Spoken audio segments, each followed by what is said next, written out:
बिस्मिल्लाहिर्रहमानिर्रहीम। हमने पहले पढ़ा था कि नबी पाक सल्लल्लाहु ताला अलैहि वसल्लम पर वही का आगाज़ कैसे हुआ, उसका अलिफ हिस्सा पढ़ा था। पढ़ेंगे जी बे हिस्सा और हमारे साथ रहिएगा। हरकुल ने कहा, क्या तुम्हारी इससे कभी भी लड़ाई हुई? हमने कहा कि हाँ। बोला, फिर तुम्हारी और इसकी जंग का क्या हाल होता है? मैंने कहा, लड़ाई डोल की तरह थी, कभी वो जीत जाते, कभी हम मैदान जीत जाते।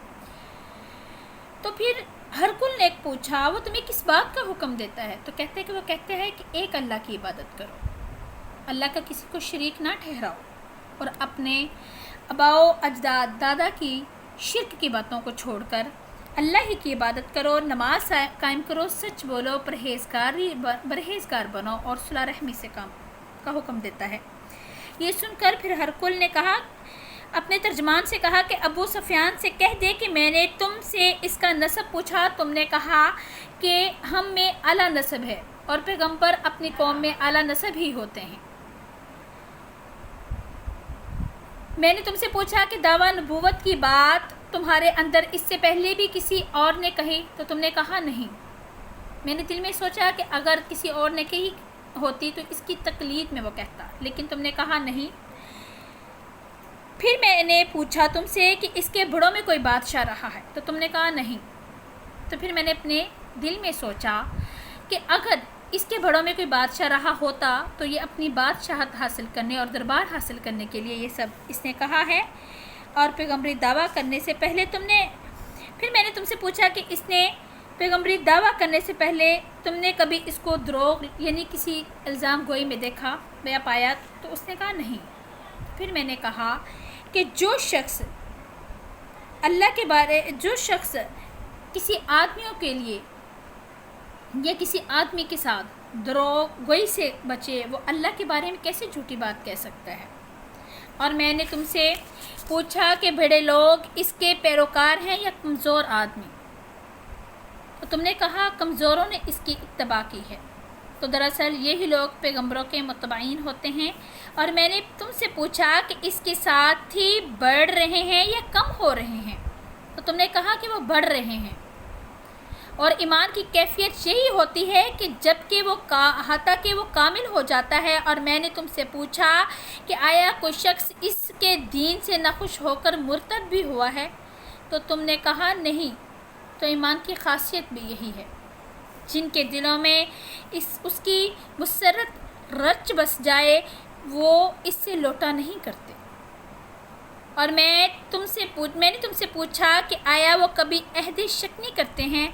तुमने कहा नहीं, पैगंबरों का यही हाल होता है, वो अहद के ख़िलाफ़ वर्जी नहीं करते। और मैंने तुमसे कहा कि वो तुमसे किस चीज़ के लिए कहते हैं? तुमने कहा वो हमें हुक्म देते हैं कि अल्लाह की इबादत करो, अल्लाह के साथ किसी को शरीक ना ठहराओ, नमाज कायम करो, सुलह रहमी के साथ रहो और अपने बुतों की पुरस्तिश से रोकते हैं, सच बोलने और परहेज़गारी का हुक्म देते हैं। लिहाजा अगर ये बातें तुम कह रहे हो सच है तो अनकरीब वो इस जगह का मालिक हो जाएगा कि जहाँ मेरे ये दोनों पाँव हैं। मुझे मालूम था कि वो पैगंबर आने वाला है, मगर मुझे ये मालूम नहीं था कि वो तुम्हारे अंदर होगा। अगर मैं जानता उस तक पहुँच सकूँगा तो इससे मिलने के लिए हर तकलीफ़ गुवारा करता। अगर मैं इसके पास होता तो इसके पाँव धोता। हरकुल ने रसूलुल्लाह सल्लल्लाहु ताला अलैहि वसल्लम का वो ख़त मंगवाया जो आपने दहिया कल्बी रज़ियल्लाहु ताला अन्हो के ज़रिए हाकिम बसरा के पास भेजा था और उसने हरकुल के पास भेज दिया था। फिर इसको पढ़ा तो उसमें लिखा था कि अल्लाह के नाम के साथ जो नहायत ही रहम करने वाला है, अल्लाह के बंदे और इसके पैगंबर मोहम्मद मुस्तफ़ा सल्लल्लाहु ताला अलैहि वसल्लम की तरफ से ये ख़त है। शाह रूम के लिए उस शख्स पर सलाम हो जो हदायत की पैरवी करे। उसके बाद आपके सामने दावत इस्लाम पेश करता हूँ, मगर आप इस्लाम ले आएंगे तो दुनिया में सलामती नसीब होगी। अल्लाह आपको दोहरा सवाब अता करे।